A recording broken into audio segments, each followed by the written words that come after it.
السلام علیکم. زما د لالونو ګرانو کتونکو او عزتمندو لیدونکو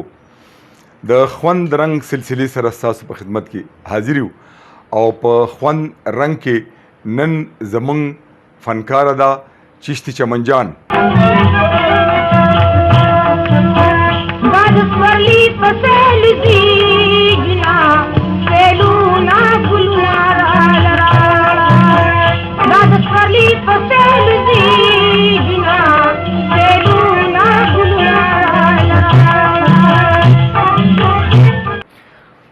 ملګرو چشتي چمن جان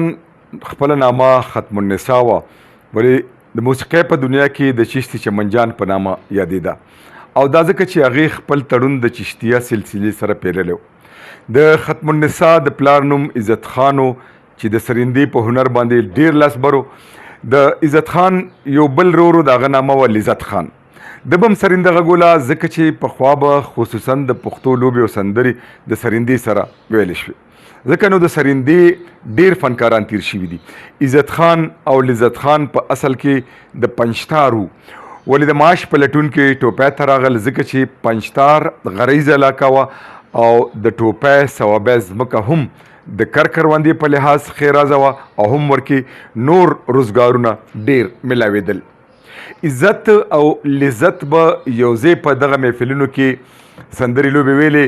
عامو محفلونو ته بتلل. لذت خان چې سرنده ولیده او د هغې نه چې کوم اواز راووتو نو نیغ د لذت د غوږونو په لار د هغه زړه ته کوز شو. هغه د سرندې زده کولو شروع کا. عزت خان چې خپل رور ته وکاته نو دغه اثر هغه هم قبول کو. دواړو وروڼو د سرندې غږولو چل زده کړو، ماهران شول. ورکې ودونه یې وکړل. لذت له خدای پاک درې لوڼه ورکې چې یوه صبر النساء وه، بله میر النساء وه او درېیمه لوري بخت نساء وه چې په مردانۍ باندې مشهوره وه او د نامتو سندرغاړي کیشور سلطان مور وه. داسې د عزت خان صرف یوه لور وه چې نامه یې وه ختم النساء. دغه ختم النساء چې رالویه شوه نو په چشتي چمن جان باندې مشهوره شوه. د چشتي چمن جان غوږونه د ورکوټوالي نه د فن سره اشنا وو، ځکه چې د هغې تره لذت استاذ به په کور کې ریاض کولو، سرنده به غږوله او ورسره به لوبې او سندرې هم ویلې. چې کله چشتي چمن جان د 12 کالو شوه نو په چم ګونډ کې به په ودونو او خادو کې په کورونو کې سندرې ویلې. د هغې د مور نوم ګل بیبي و چې په ګولۍ باندې یادېده. په کال 1915 خواوشا کې لذت خان او عزت خان مردان پورې وتی ته راغله. دلته یې کډه راوړه ځکه چې دغلته دا ټول لوی لوی فنکاران اوسېدل. اوس چشتي چمن جان او د دې د تره لوڼه باقاعده د موسیقۍ دنیا ته راوتې وي. په دغه زمانه کې به امت حسین چې په امتي باندې یادېدو هغه به باجه غږوله. یو دلبر خانو چې بیا وروستو په دلبر راج باندې مشهور شو او د نظیر جان زوی څوک چې په خپله هم فنکارو. نو چشتي چمن جان د سازیانو ډله جوړه کړه او بیا باقاعده ودونو او خادو کې د محفلونو تودولو دپاره به تر لرې لرې پورې تله. چشتي چمن جان ته د ګډا ډېر پوهه حاصله وه، دا هنر یې زده و. هغه پهونه دومره دنګه نه وه، رنګ یې سور سپین هم نه بلکې غنم رنګ وه، ولې د حسن او ښکلا درزې هم د اواز سره خور شه. کله چې په کال 1904 کې په ډیلي کې بانګافون کمپنۍ جوړه شوه نو د چشتي چمن جان په اواز باندې چې دی نو په دې کې نغمې ریکارډ کړی شوې. دا د دلبر راج سره ډیلي ته لاړه او هلته په اول ځل 4 نغمې په تورو ککوړو کې خوندي کړي. یو اخشناننا نا او بله د شا د زلفو چمچماره، درېیمه باران وریږي زه لمده ولاړه یم او څلورمه چې ورکې ټپیو کې دا ستا به د حسن دوران تیر شي. دغه ککوړي چې خلکو واورېده نو د چشتي چمن جان نوم د پېښور او نورې پښتنې سیمې نه علاوه تر کابل او افغانستانه پورې ورسېده. د چشتي چمن جان د ژوند او د فن قصه روانه ده، خو تاسو ته مخامخ باجه هم پرته ده او د بل پله ککوړي پراته دي او تاسو د چشتي چمن جان دا تصویر هم وینئ. نو غواړم چې د چشتي چمن جان یوه په زړه پورې نغمه درته زمزمه کړم او بیا د دې نغمې نه پس په چې کوم دی نو د چشتي چمن جان په ژوند او فن باندې نورې خبرې.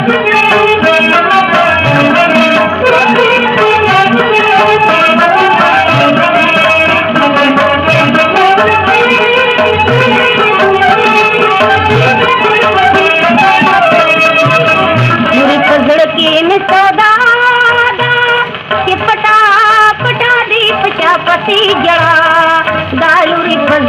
में सौदा कि पटा पटा दी बचा पटी जड़ा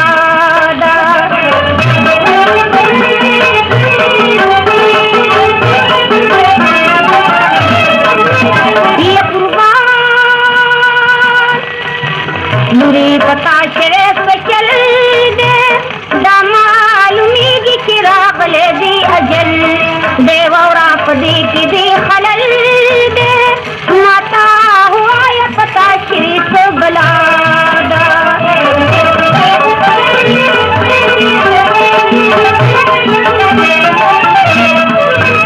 ये कुर्बान मल्लतवा खुद में जाती की फिदा चिदा खुली ज़मीन खार कीगी फिर सब्रों कल सबरी की छिपी खशीदा खारी पतंग जमादा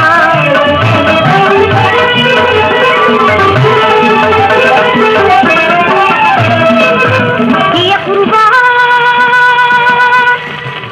जखुदी दुबकड़ मलूरी दासा काती राताई दिशऊ प्रीतार बदे उसकी सरबतूरी जखा कोई गुमरा गली दी कदादा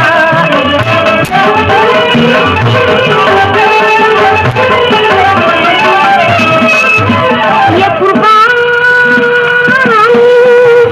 मोरे महफल अशना लवर का या को कलम दी खलना खजना का जिनका निशिदान खबर का दमने सही सिदा सदा जमा सलादा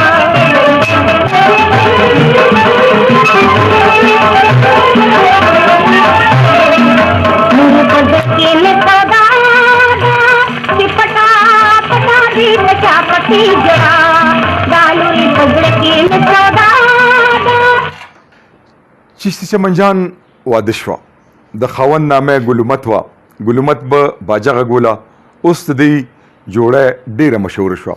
کله چې د پېښور ریډیو د نشریاتو سفر شروع کو نو د چشتي چمنجان نغمې به ورکې ډیرې غږېدې هغه ریډیو ته لاړه او نیغ په نیغه به یې سندرې ویلې په دغه وختونو کې به ورسره په سازندو کې ګلومت ګلو خوشو پذیر او اولمیر په طبله باندې ملګري اوس چشتي چمنجان نه د خپل وخت لویه او ناموره فنکاره جوړه شوه هغې په آل انډیا ریډیو ډیلي کې بېشمېره سندرې ویلې دغه شان په ډیلي کې به پر بانګافون کپنۍ کې د مظفر خان ماسټر سبزلي خان سره ډېرې جوړه سندرې هم ریکارډ کړي او داسې د تره لونه مهرالنساء او صبرالنساء سره ډېرې نغمې په یو ځای باندې په تورو ککوړو کې بندې کې دا اوس چې تاسو کم ککوړې واورېدو د متوهر فدا کلامو په دې کې ورسره د تره لور مهرالنساء مو د چشتي چمنجان او سبزلي خان ډېرې سندرې مشهورې شوې ډېرې نیټې دي د راتلو کړلې بدلې په غم مې وژنې نادانې وړې ولې مظفر خان سره جوړه دا سندره چې جانانه ستا مینې زه اوسمه په اور ستا غم دې په مازور دغه شانې په پېښور ریډیو کې هم د مظفر خان ماسټر سبزلي خان رحمان ګل او نورو ډېرو سندرغاړو سره جوړه سندرې ووې سمودی په کابل ریډیو کې هم تیره کا او هلته به د ظاهر شاه په دربار کې هم سندرې ویلې په کابل ریډیو کې ورته میرمن چشتي چمنجان خطاب ملو شو د هغې د فن په برکت ډېر انعامونه هغې ته ملو شول او په اخر عمر کې د مردان نه پېښور ته په کډه باندې راغله نو غواړم چې د چشتي چمنجان یو بله په زړه پورې نغمه درته زمزمه کړم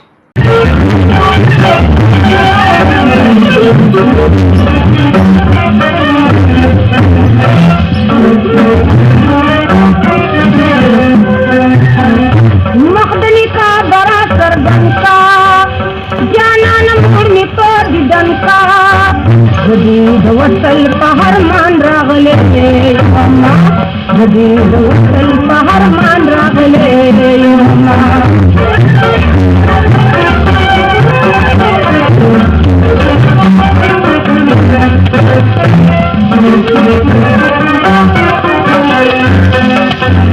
ये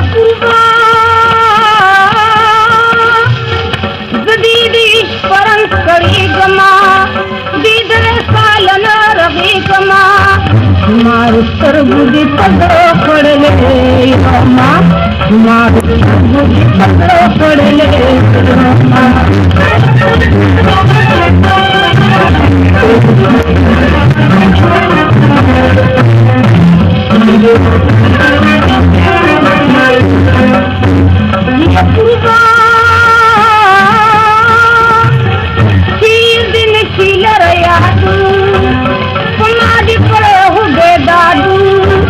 जदीद दरादी नवा चढ़ले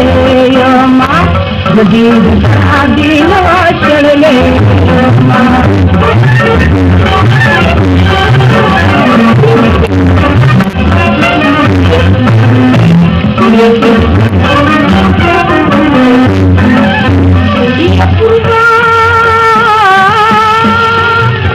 दिलदार दा करम कमाका दा कपट नमीर हाका जदीद जल बन चढ़ले माँ जदीद जल बन चढ़ले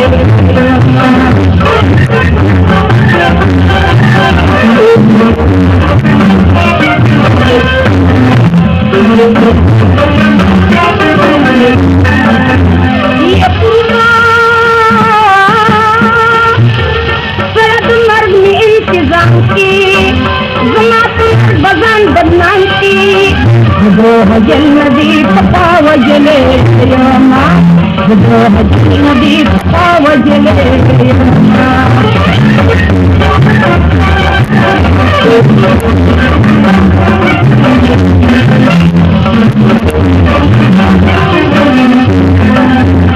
ये कुतमाशी में रबाना वो जिंदगी मिट लगाना दूसरा तरफी जले दूसरा तरफी जले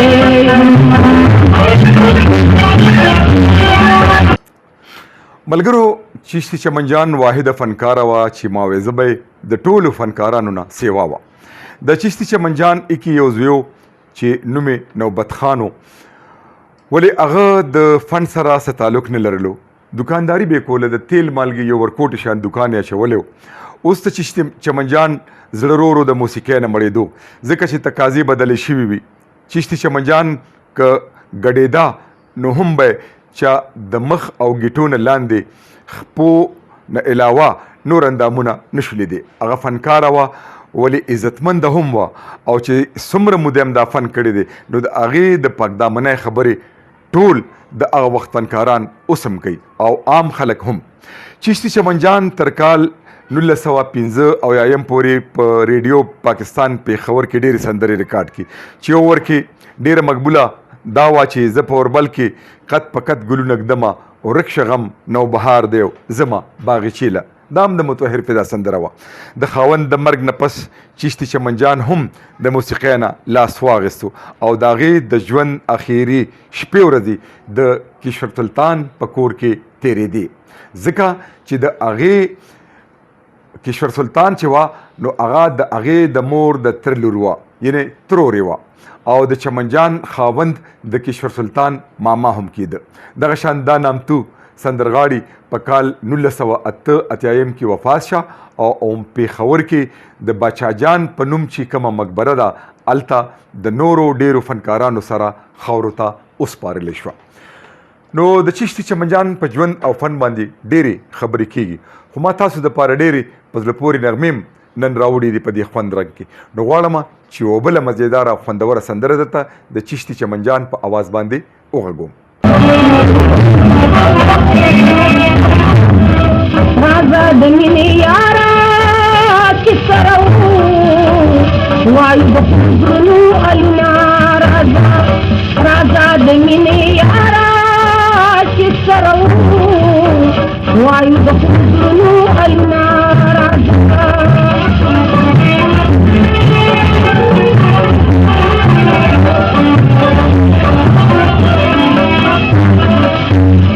ये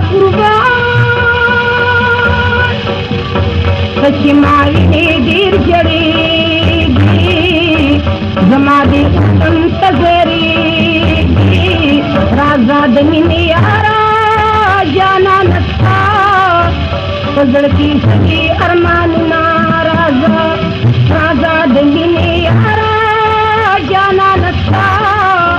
په زړه کې سړي ارمانونه راځه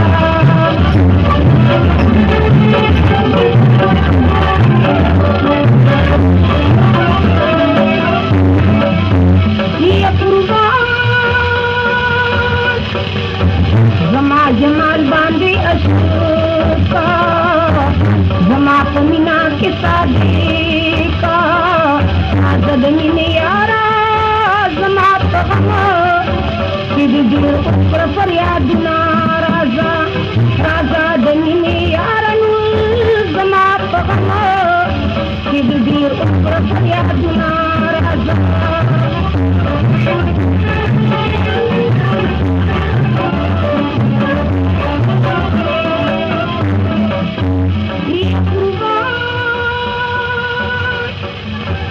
غم خود ډېرو په دلباره زما غمونو کې هوساره راځه د مینې یارانو زه ستا دپاره او بقوما کوششونه ملګرو دا وه د چشتي چمن جان د ژوند او فن کیسه چې ما تاسو ته مختصر وکړه خو په دې کتاب کې دا ډېر تفصیل سره لیکلي ده د دې کتاب نوم دی تیر هیر اوازونه او څنګه چې مخکې ما تاسو ته ښودلی دا کتاب چې دا زما د 19 کالو د محنت هغه ثمره ده هغه میوه ده په دې نغمو پسې په دې ککوړو پسې زه په دې ټول هیواد کې ګرځېدلی ما دا په چا احسان نشته چونکې ما په ریډیو یو پروګرام دی تیر هیر اوازونه دا یو 20 کال شروع دی چې په هفته کې 2 وارې نشر کېږي د اتوار په ورځ سحر 15 منټه د پاسه 9 بجو نه تر 10 بجو پورې بیا همغه پروګرام موږ د زیارت په شپه په دویم ځل ورکو 15 منټه د پاسه 10 بجې تاسو په نت باندې اورېدی شي پته ډېره اسانه ده www.radio.gov.pk نو چې تاسو دا په ګوګل کې ورکړئ نو بیا به تاسو ته داسې یو درې نښې راشي نو اب کلیک کوي او د هغې نه پس په لایو کلیک کوي بیا پکې پېښور کلیک کوي نو تاسو زموږ د دغه پروګرام نه خوندونه اخیستی شي او دا سندرې ورکې سره د تاریخه زه غږوم دا کتاب د زما او الحمدلله دا د خوشحالۍ خبره ده چې ما یو کوشش کړی دی خو دلته د ایم په کورس کې شامل شوی دی ځکه چې په دې موضوع باندې هیڅ هم کار نو کړی چرته هم کتاب نو دې کې چې دا کم تصویرونه دي نو دا ډېر په ګرانه باندې ما را پیدا کړي دي یو تصویر پسې که زه تاسو ته دا ووایم چې یاره زه دا ټول ملک مې چاڼ کړی دی او دا تصویرونه دا ګوره د دې خلکو په کورونو کې هم نشته دا چې د چا دي دی سره هم نشته نو دا یو محنت دی چې ما کړی دی خو زه خوشحاله یم تاسو د ټولو ملګرو نه جان نثار مجاهد صاحب چې کوم دی یو 10 کتابونه هغه واخیستل نو او بلکې ما ته وی چې داسې خلکو لا ورکړه چې هغه په خپل کلتور باندې مین وي او پوهان وي او پوهېږي پي نو دا خو دغه کتاب شو تیر روازونه که څه غواړي نو ما نه دا حاصلولی شي مردان کې سټار بک سره او په ثوابیا کې ایاز نامه ده ما په نټ باندې دغه نمبر ورکړی دی او په مردان کې محمد عمر مومند صاحب سره ملاویږي یونیورسټي بک ایجنسي او پېښور کې چې کوم دی پښتو اکیډمیا سره بک شاپ دی په هغې کې انور خان لالا سره ملاویږي ملګرو ما یو بل کتاب ولیکلو دا د پښتو فلمونو تاریخ دی دا 950 صفحې کتاب دی او په دې کتاب کې د سینماګانو د سټوډیوګانو د فلمي اداکارانو د ژوند حال دی هغې سره مې مرکې کړي دي په دې کتاب کې دا تصویرونه دي د سینماګانو تصویرونه دي دا د اداکارانو تصویرونه دي پکې دې کې رنګینې څپې دي تقریبا یو شل پورې د سندرغاړو تصویرونه هم په دې کې شته او چې فلم سره څومره تعلق لرونکي څانګې دي نو د دې ټولو په هکله په دې کې معلومات شته دا کتاب هم تاسو زما نه حاصلولی شي تاسو زما نمبر په سکرین باندې ګوري کم خلک چې بار دي نو هغه یو مسله ده مثلا دوبۍ کې دی یو 10 ملګري دی رايوځی شي نو 10 کتابه که په یو ځای لګي نو په هغې باندې خرچه کم راځي په یو کتاب او په 5 کتابو یو عمر خرچه راځي نو دغه شان دا کتاب که ستاسو په کار وي یا دا د فلمونو په هکله کتاب ستاسو په کار وي او په کار نه دا به تاسو ما سره مرسته کوي د دې کتاب دویمه برخه ما شروع کړې ده تقریبا 80% مې مکمل کړې ده د 50 فنکارانو حالات دي پکې او په دې کې ما ته اکثر خلک وي تا ګلنار بیګم پریښې ده نو هغه ما د کس ته پریښې ده ځکه چې د ګلنار بیګم په ژوند او فن باندې ما ډېر څه لیکل کړي دي او هغه اړخونه مې راغستي دي هسې خو غازي سیال صاحب په هغې باندې یو کتاب چاپ کړی دی خو ما هغه خبرې راغستې چې د هغې نه به تاسو نه خبر بیا د ګلنار بیګم ما سره ډېر نایاب او ناویاته تصویرونه دي اب هم په هغې کې تاسو وینئ. دغه شان دا کتاب هم دی. نو دا زما کاوش دی که تاسو دا کتابونه چې خرڅ شي نو دا پیسې زه ګورې بل خوا ته نه وړم. که زه تاسو ته دا وایم چېرې په دې کتاب زما تقریبا 10 لکه روپۍ خرچه راغله دا به بې ځایه نه ځکه چې لاور ته ځه په دې اداکارانو پسې ګرځه په دې هنرمندانو هدایتکارانو فلم سازانو ډایرکټرانو پسې د فنکارانو پسې نو تاسو اندازه ولګوئ چې دا څومره ګران کار دی. خو ما دا په چا باندې احسان نشته ګوره دا زما خپله تنده زه خپله دې تندې اخیستې یم. غواړم چې 1500 فلمونه جوړ دي خو تاریخ یې نشته. اوس پې تاریخ خوندي شي. نو د چشتي چمن جان په ژوند او فن باندې پروګرام دی. نو د پروګرام په اخره کې درته د چشتي چمن جان د کولمبیا کپنا یو ډېر ښکلی ریکارډ دی. دا تاسو ته مخامخ کاري په دې نمبر دی 1010 او دا د ریکارډ لکه یو د دې نه مخکې دې کپنا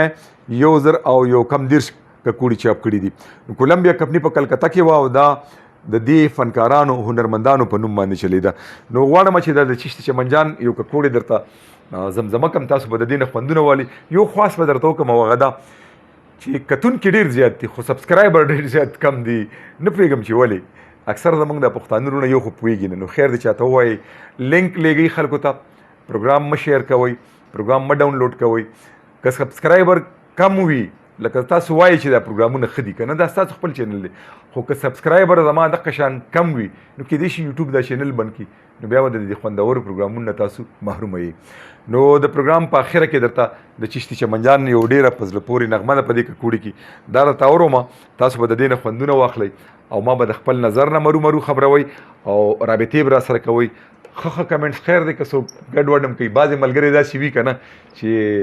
هغه ته د هغه زه لا شکریه ادا کوم د هغه یو جهان مننه چې هغه ما ته کمنټس کوي او خپلې جذبې را رسي. نو دا دی د پروګرام اخرنۍ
ملګرو دا د چشتي چمن جان په ژوند او فن باندې پروګرام